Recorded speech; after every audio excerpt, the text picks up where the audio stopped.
उत्तर गीता तीसरे अध्याय श्लोक क्रमांक 15 से 18 तक उद्धृत करते हुए कह रहे हैं। दान, व्रत, ब्रह्मचर्य, शास्त्रोक्त रीति से वेदाध्ययन, इंद्रिय निग्रह, शांति, समस्त प्राणियों पर दया, चित्त का संयम, कोमलता, दूसरे के धन को लेने की इच्छा का त्याग, संसार के प्राणियों का मन से भी अहित न करना, माता पिता की सेवा, देवता, अतिथि, गुरु की पूजा, दया, पवित्रता, इंद्रियों को सदा काबू में रखना, शुभ कर्मों का प्रचार करना, यह श्रेष्ठ पुरुषों का बर्ताव कहलाता है। इनके अनुष्ठान से धर्म होता है जो सदा प्रजावर्ग की रक्षा करता है।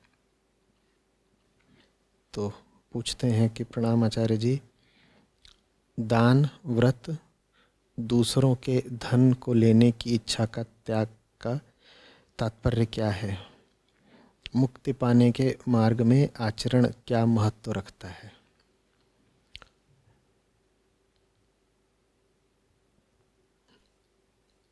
एक ही बात है जो आदमी को बंधन में डालती है,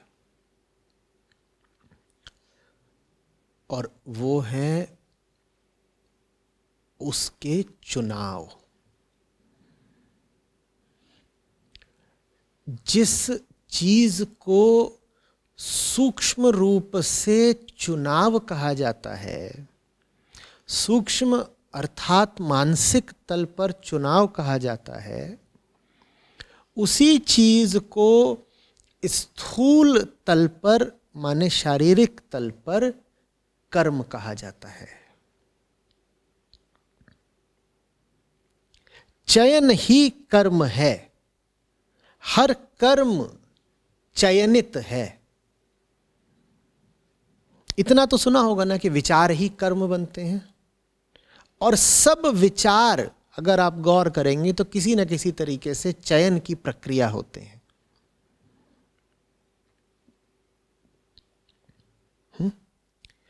तो आदमी का सारा बंधन है ही उसके आचरण से। गौर से देखेंगे तो समझेंगे कि आचरण माने कर्म, कर्म माने विचार या वृत्ति, और विचार या वृत्ति माने विकल्प, चुनाव। तो आचरण हमारा चुनाव है, बंधन सारा हमारा चुनाव ही है। तो फिर मुक्ति भी क्या होगी? चुनाव ही होगी ना। बंधन सारा आचरण ही रहा है, चाहे मानसिक चाहे शारीरिक। तो फिर मुक्ति भी क्या होगी?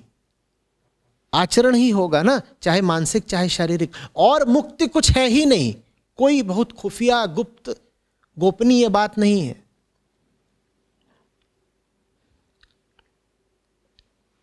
आपके सोचने का और करने का तरीका ही बंधन रहा है आपका, उसी से मुक्ति चाहिए आपको।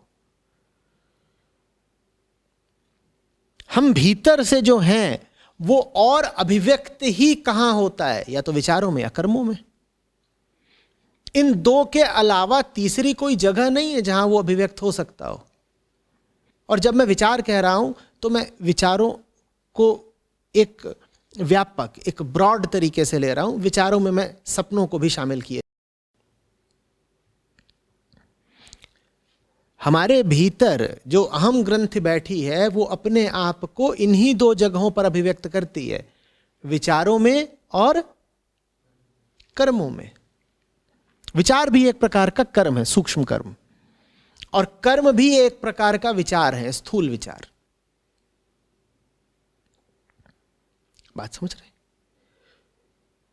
तो बंधन और मुक्ति वास्तव में दोनों आचरण की ही बातें हैं।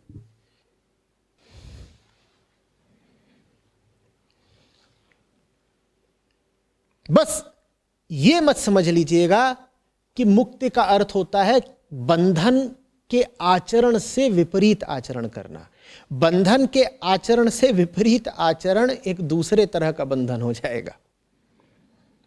आप एक प्रकार का आचरण करते हैं, आपको पता चल गया कि ये वाला आचरण तो भाई बंधन का है, तो आपने निष्कर्ष निकाला कि चलो अब इससे विपरीत आचरण करने लग जाएं, वो आचरण शायद मुक्ति का होगा, तो आपने निष्कर्ष गलत निकाल लिया है।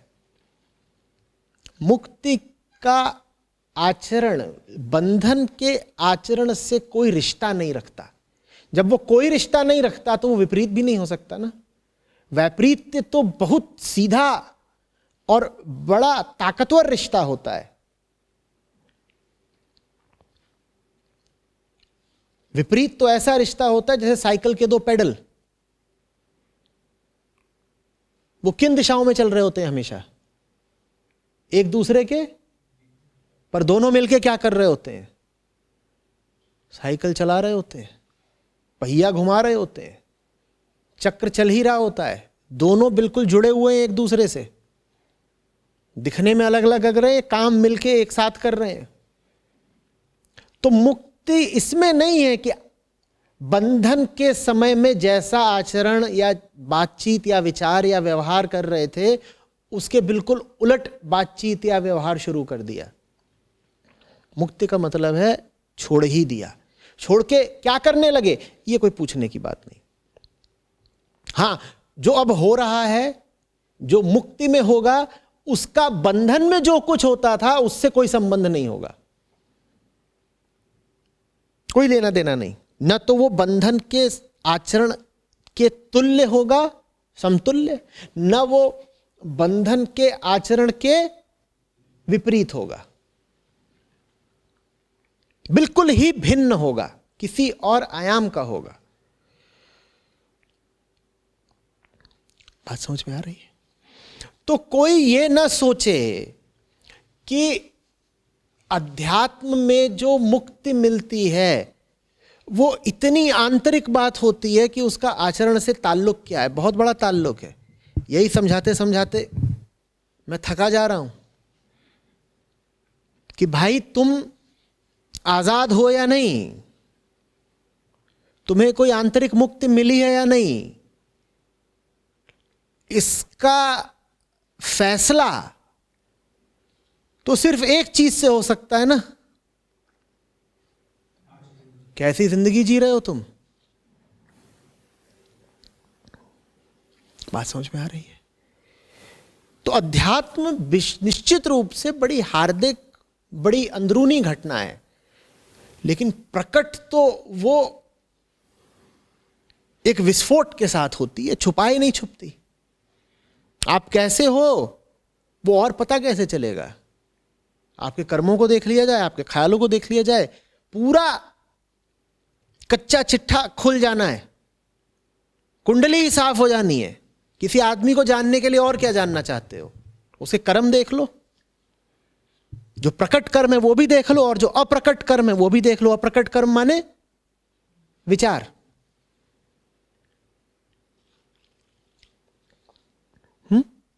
तो आध्यात्मिक मुक्ति इसी में है कि आप जो हरकतें कर रहे हो वो हरकतें न रहे वैसी जैसी बंधन में होती हैं। आपकी हरकतें अगर वही हैं पुराने जैसी बंधन वाली, और आप कहते हो कि हम मुक्त हो गए हैं, तो आप झूठ बोल रहे हो, खुद को ही धोखा दे रहे हो। जिंदगी के अलावा कोई कसौटी नहीं आदमी की मुक्ति को या उसके बंधन को नापने की। यह बात हमें बहुत अखरती है। मैं जितनी बार बोलता हूं उतनी बार कुछ लोग कराह उठते हैं, कुछ मुंह बिसूरने लगते हैं, क्योंकि अपने आप को यह सांत्वना देना बड़ा अच्छा लगता है कि हम भी समझदार हैं, हमें भी ज्ञान आता है, हमने भी ध्यान किया है, हमने भी ग्रंथ पढ़े हैं। लेकिन जब मैं कहता हूं तुम कितने समझदार हो, इधर तुम्हारी हरकतें देख के ही पता चलेगा ना। देखो अभी बाहर तुम दीवार पे थूकने को तैयार थे, नजर बचा के कि कोई देख तो। देखो अभी जहां गाड़ी पार्क कर रहे थे वहां कुत्ते को पत्थर दिखा रहे थे मारने के लिए।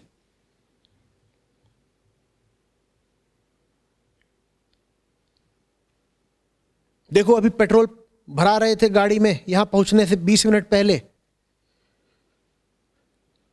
तो कैसे चिल्लाए थे पेट्रोल भरने वाले पर।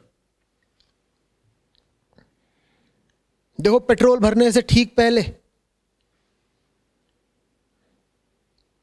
मस्त तुमने मटन बिरयानी,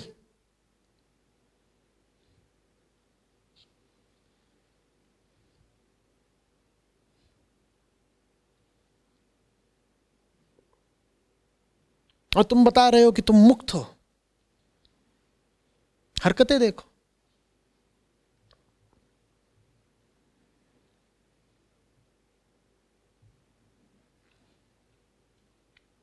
हां, ज्ञान तुम खूब बघार लोगे, यकीन तुम्हें पूरा है कि तुम भी कुछ हो, पर तुम क्या हो ये तो मैं उस बकरे से पूछूंगा ना जिसकी मटन बिरयानी अभी तुम चबा के आ रहे हो।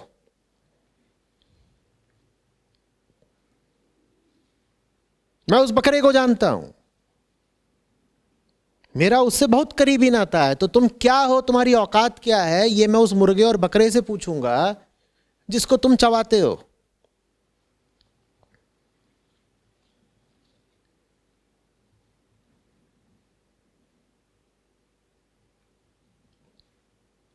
बात समझ में आ रही है? आचरण के अलावा कोई और तरीका नहीं है। लेकिन इससे यह भ्रम मत पाल लीजिएगा कि ऊपर ऊपर से आचरण बदल लिया तो आप आध्यात्मिक हो गए। नहीं साहब, इतना भी सस्ता नहीं है अध्यात्म।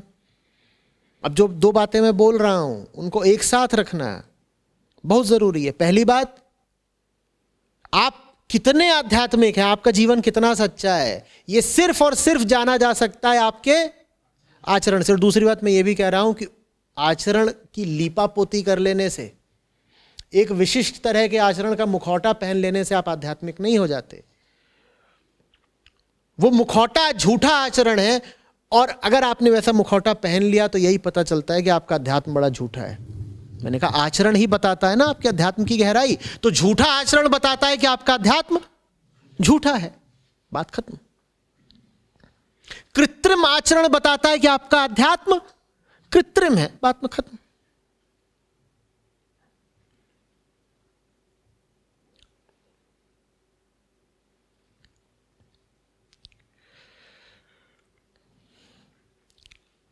बात को समझ में आ रही है? कभी ये बड़ा गुमान होने लगे कि हम भी कुछ हो गए हैं, तो बस अपनी हरकतें देख लेना पिछले 24 घंटे की, बिल्कुल जमीन पर आ जाओगे। और खास तौर पे अपनी वो हरकतें देख लेना जिनको किसी ने ना देखा हो, बिल्कुल जमीन पर आ जाओगे। अपने उन विचारों को देख लेना जो तुम्हारे मन के अंधेरे में घूमते तैरते रहे, और जिनको लेकर तुम बहुत आश्वस्त हो कि इन्हें तो किसी ने देखा नहीं, इन्हें तो किसी ने पढ़ा नहीं, मैं तो चुपके चुपके सोच गया, देखो किसी को पता भी नहीं चला। किसी और को पता चलाओ ना चलाओ, तुम्हें तो पता है ना कि क्या सोच गए। देख लेना कि क्या क्या सोच जाते हो, और उसके बाद हिम्मत बचे तो कहना कि सच्चे हो और आध्यात्मिक हो।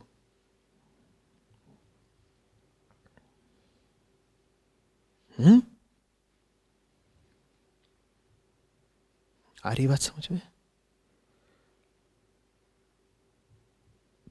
अब पूछा है दान, व्रत और दूसरों के धन को लेने की इच्छा का त्याग, इसको एक शब्द में अपरिग्रह कहते हैं। दान, व्रत और अपरिग्रह का अर्थ पूछा है, इनका आध्यात्मिक अर्थ क्या है? दान का अर्थ है किसी भौतिक वस्तु को उस जगह पहुंचा देना जहां वो सर्वाधिक लाभ देती हो। कोई चीज है, और चीजें ही होती हैं दुनिया में, और तो कुछ होता ही नहीं। कोई चीज है, वो तुम्हें कुछ देती होगी लाभ, और जब अभी मैं लाभ की बात कर रहा हूं तो निश्चित सी बात है कि मैं अंदरूनी लाभ की बात कर रहा हूं कि वास्तव में आपके कितने काम किए, आपकी समझदारी बढ़ाने में, आपको आनंद देने में, आपकी जिंदगी को गहराई देने में वो कितने काम किए। कोई होगी चीज तो वो आपको कुछ लाभ देती है। वो चीज कुछ भी हो सकती है, वो एक कपड़ा हो सकती है, वो घर हो सकती है, दुनिया की कोई चीज है तो वो वास्तव में रुपया ही है, क्योंकि दुनिया में हर चीज रुपए में तौली जाती है ना। दुनिया की तो सब चीजें पार्थिव हैं, भौतिक हैं। चीज कोई भी ऐसी नहीं होती जो रुपए में नापी नहीं जा सकती हो। तो ऐसे कह लीजिए कि दान का अर्थ रुपए से ही है, या ऐसे कह लीजिए कि भौतिक वस्तु से है, जैसे भी कहना हो। हर भौतिक वस्तु अपनी किसी उपयोगिता की वजह से मूल्यवान होती है। कायदे से उसकी उपयोगिता आध्यात्मिक अर्थ में ही नापी जानी चाहिए कि वो आपको, मैंने कहा, कितनी गहराई देती है, कितनी शांति देती है, कितनी समझदारी देती है, उसका आपको कुछ लाभ हो रहा है। दान का मतलब है उसको वहां पहुंचा देना जहां आपको वो जितना लाभ दे रही थी उससे ज्यादा लाभ देती हो। दान का मतलब है किसी चीज को वहां रख देना जहां वो अभी जितना लाभ दे रही है उससे ज्यादा लाभ देना शुरू कर दे। बात समझ रहे हो? कुछ है तुम्हारे पास, उसकी तुम्हारे लिए कुछ होगी कीमत। जितनी कीमत उस चीज की तुम्हारे लिए है उससे ज्यादा कीमत अगर उसकी किसी और जगह पर है तो उसको वहां पहुंचा देना दान कहलाता है। मैंने दिया, क्यों दिया? क्योंकि देने में ही उस वस्तु की उपयोगिता और सम्मान है। मेरे पास होती तो उससे थोड़ा बहुत कुछ हित होता मेरा, पर अभी वो जहां गई है वहां उससे धर्म का बहुत बड़ा हित हो जाएगा, इसलिए मैंने दे दिया। ये दान है। दान इसीलिए बहुत बड़ी समझदारी का काम है। आप एक वस्तु को ऐसी जगह अब रखे दे रहे हो जहां वो और ज्यादा मूल्य दे पाएगी, यह दान कहलाता है।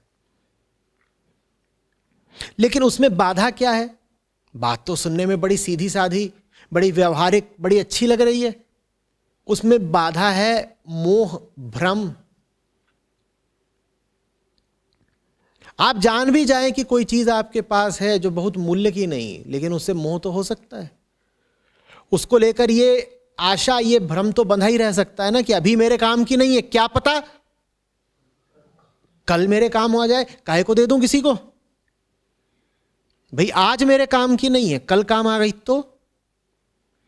और आज मेरे काम की नहीं है पर आज से 600 साल पहले मेरे पुरखों के काम की थी ना, अरे मैं वारिस हूं उनका, कैसे दे दूं। तो अतीत और भविष्य और इधर उधर के डर और शंकाएं और मोह और पूर्वाग्रह, ये दान करने नहीं देते। बात समझ में आ रही है? तो दान का ये अर्थ है। दान के केंद्र में हित बैठा हुआ है। ये वस्तु यहां कितना हित कर रही है और वहां कितना हित करेगी। ये 10 रुपया मेरे पास है तो इसका क्या उपयोग हो जाना है, और ये 10 रुपया अगर वहां रहेगा तो इसका क्या उपयोग हो जाना है।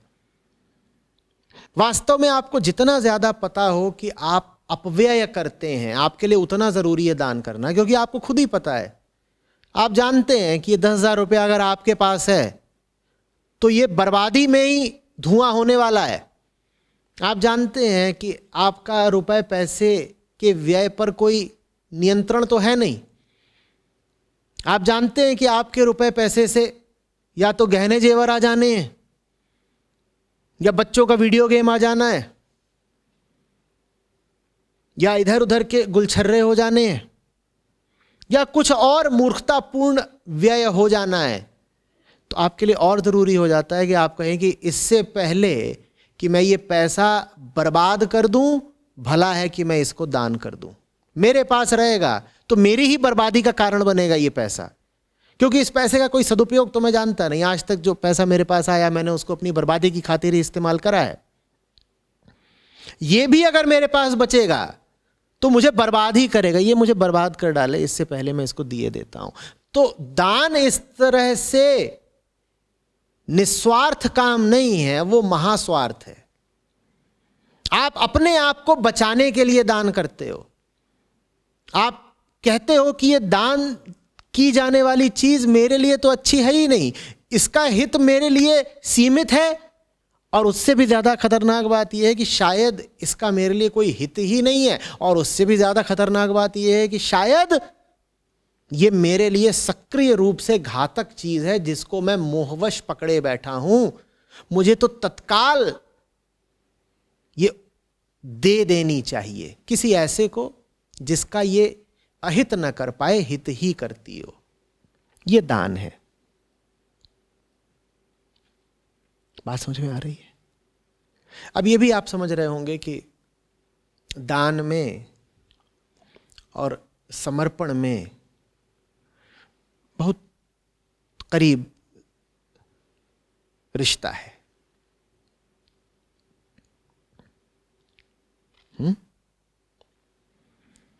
जो चीज जहां होनी चाहिए उसको वहां रख देना कहलाता है।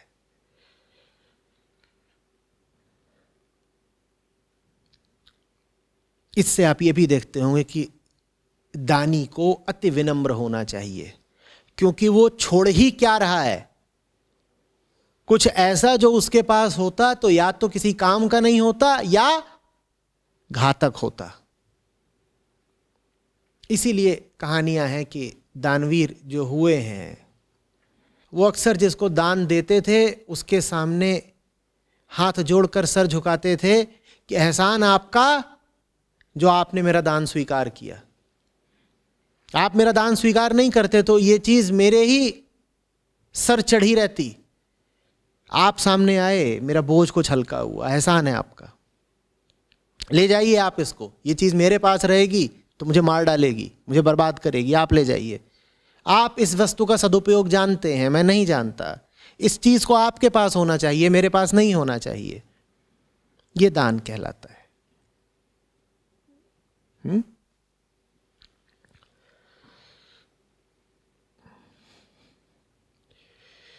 फिर पूछा कि व्रत क्या होता है। अध्यात्म में व्रत का एक ही अर्थ है, जैसे दान का एक ही अर्थ है, जैसे अपरिग्रह का एक ही अर्थ है, समर्पण का एक ही अर्थ है। अध्यात्म तो सारा एक का ही गीत है, तो वहां इधर उधर की बहुत बातें होती नहीं, एक की ही बात होती है। व्रत भी उस एक की ही बात है। व्रत माने संकल्प। जब अहम अपनी वृत्तियों को दरकिनार कर, वृत्तियों की उपेक्षा कर, ये संकल्प लेता है कि सच को ही देखना है, सच पर ही केंद्रित आचरण करना है, तो इसको व्रत कहते हैं।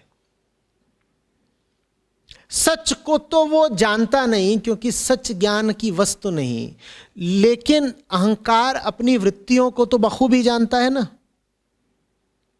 उनके खिलाफ संकल्प उठाने को व्रत कहते हैं। अपनी ही वृत्तियों के खिलाफ शंख फूंक देने को व्रत कहते हैं। जानते हो तुम कि तुम्हारी क्या वृत्ति है, उसके खिलाफ व्रत लो। तो अब यह भी समझ गए हो कि व्रत का जो प्रचलित अर्थ है जिसमें खाने पीने की मनाही होती है, वो कोई बड़ी बुद्धिमत्तापूर्ण बात नहीं है। खाने पीने के विरुद्ध तो व्रत बस उसको ही लेना चाहिए जिसकी केंद्रीय वृत्ति खाने पीने की हो। जो कहे कि मेरे जीवन में सबसे बड़ा दुर्गुण मेरा पेटूपना है, सिर्फ उसके लिए व्रत का मतलब हो सकता है निराहार रहना या निर्जल रहना। क्या आप ऐसे हैं? क्या आपकी जिंदगी में सबसे बड़ी बीमारी आपका पेटूपना है? है क्या? तो फिर आप ये सब ना कहा करिए कि आज मेरा व्रत है, आज मैं खाऊंगा नहीं। ये कौन सा व्रत है? इससे क्या लाभ होगा? न खाने का व्रत सिर्फ उसको करना चाहिए जिसकी मूल बीमारी है ज्यादा खाना। अगर आप जानते हैं कि आपकी जिंदगी की बीमारियां दूसरी हैं, तो फिर आप उनके खिलाफ व्रत लीजिए, सही संकल्प लीजिए। बचकाने संकल्प आपको बचकानी जगहों पर ही पहुंचाएंगे।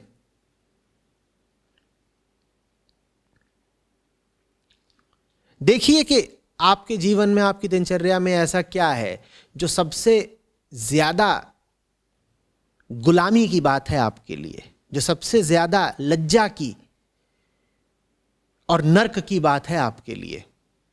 उसके खिलाफ संकल्प उठाइए, यह कहलाएगा व्रत। अहम का अपनी ही वृत्तियों के खिलाफ यलगार बोल देना व्रत कहलाता है। आज मैं अपने खिलाफ युद्ध का ऐलान करता हूं, शंखनाद करता हूं, यह बात कहलाती है व्रत। ठीक है। फिर पूछा है अपरिग्रह। अपरिग्रह का अर्थ तुमने यहां पर लिखा है दूसरों के धन को लेने की इच्छा का त्याग। अपरिग्रह इससे और ज्यादा आगे की और ज्यादा सूक्ष्म बात है। अपरिग्रह सिर्फ यही नहीं कहता कि दूसरों के धन को लेने की इच्छा का त्याग करना है। अपरिग्रह करता है, कहता है दुनिया का सारा धन है ही दूसरों का। यहां ऐसा नहीं है कि कुछ धन मेरा है और कुछ धन दूसरों का है। यहां तो बाबा जितना धन है वो दूसरों का ही है, दूसरों से ही आया है, दूसरों को ही चला जाना है।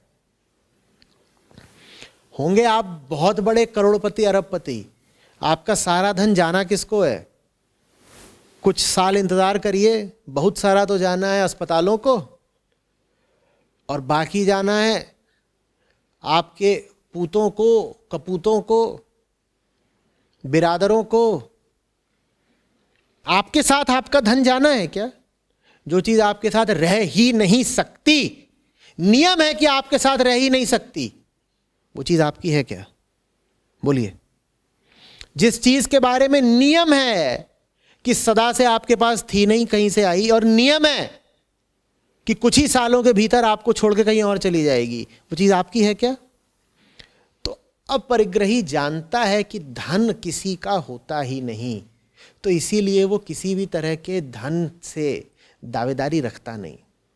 वो कहता है ठीक है, एक चीज है हमारे सामने पड़ी है, इसका समुचित उपयोग कर ले जाते हैं, बचा इसको हम पाएंगे नहीं। इसे बचाने की भावना ही मूर्खता है।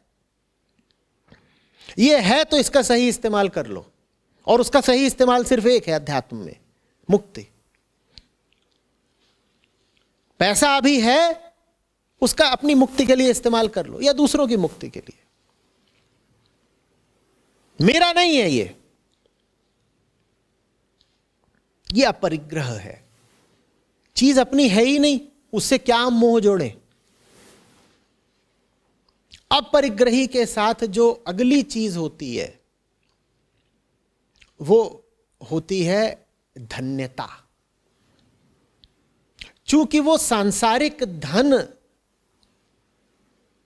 के यथार्थ को जान जाता है, वो आंतरिक रूप से धन्य हो जाता है।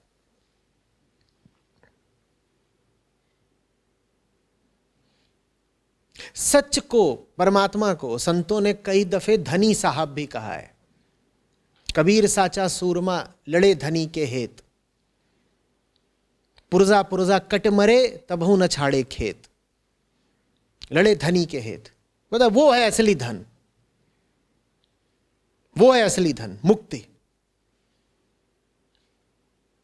वो जो बड़े साहब हैं फिर उनको बोलते हैं धनी साहब, क्योंकि असली धन तो वो है।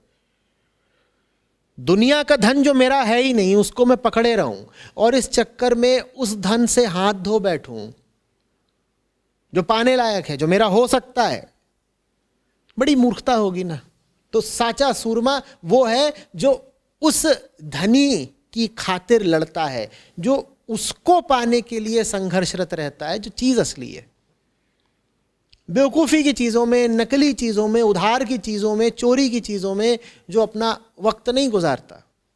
और उधार और चोरी से ख्याल आया मुझे, जब दुनिया की चीज़ सब पराई ही है, तो या तो उधार की होगी आपने पकड़ रखी है, या चोरी की होगी आपने जकड़ रखी है। आपके पास उधार और चोरी की चीज़ हो तो आपके मन का हाल क्या रहेगा भाई? बड़ा तनाव सा रहेगा कि नहीं रहेगा? उधार की चीज है, जिसकी है पता नहीं कब मांगने आ जाए। चोरी की चीज है, सपनों में भी पुलिस का सायरन बजेगा। दुनिया के धनिकों की हालत यही रहती है, वो सदा असुरक्षा में जीते हैं, वो सदा भीतर से कांपे हुए रहते हैं। उन्हें पता है उनके पास जो कुछ है, रिश्ते नाते, यश प्रतिष्ठा, घर द्वार, पैसा, बीवी बच्चे, पति पत्नी, ये सब चीजें उनके साथ रह सकती नहीं, लेकिन उन्होंने इकट्ठा बहुत कुछ कर लिया है। इतना इकट्ठा कर लिया जो साथ रह नहीं सकता, तो सपनों में सायरन बजता है। पता नहीं कौन सी चीज कब छिन जाए, पता नहीं लेने वाला कब दस्तक दे दे। बात समझ में आ रही है? और जो असली धन है वो तो भाई अपना है, वो हमसे कोई ना छीन रहा। लंबी तान के सो जाओ, माल कुछ ऐसा मिला है जो अब छिन नहीं सकता। अनहोनी होनी नहीं, होनी होए सो होए। तुलसी भरोसे राम के, निर्भय होके सोए। राम धन मिल गया, राम धुन बज रही है, मस्त होके सो जाओ, कोई कुछ नहीं चुरा सकता। हमारे पास कुछ ऐसा है ही नहीं जो तुमसे लिया हो, तुम ले क्या जाओगे? जो कुछ तुम्हारा था तुम्ही को मुबारक हो। हमारे पास हमारी चीज है, और वो हमारे पास नहीं है, वो हम ही हैं, वो हम में ही है। हीरा पायो गांठ गठियायो, हमसे छीन कैसे लोगे अब?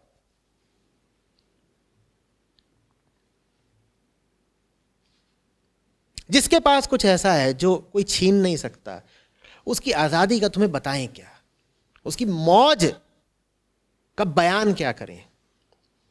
पहली बात तो एक, उसे डर नहीं लगता। और दुनिया में कोई है और डरे ना, इससे बड़ी आजादी होगी क्या?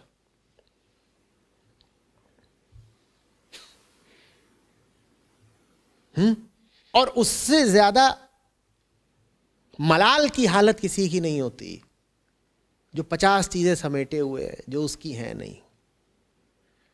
एक बार दिल कड़ा करके दे ही दो ना।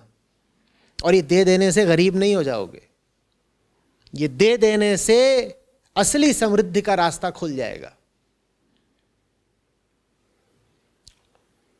ऐसे समझ लो कि जो कुछ भी तुमने पकड़ रखा हो वो पकड़ने लायक नहीं है,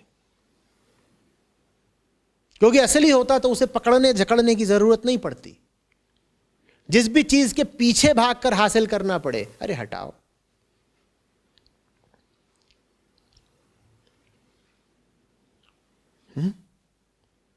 जो भी चीज ऐसी हो कि एक बार हासिल होके फिर छूट सकती है,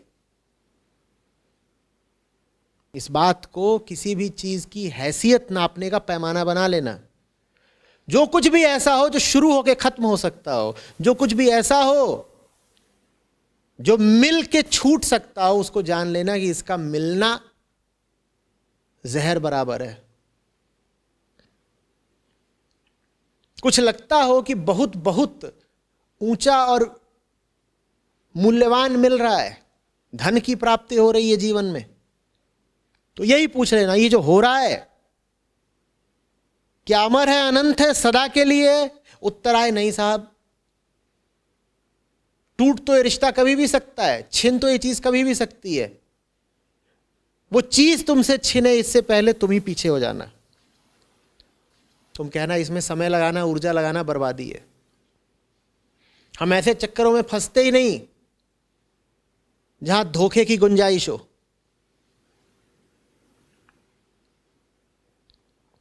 और एक बात याद रखना, जहां धोखे की गुंजाइश हो वहां धोखा होके रहेगा। भैया मर्फी ने समझाया था।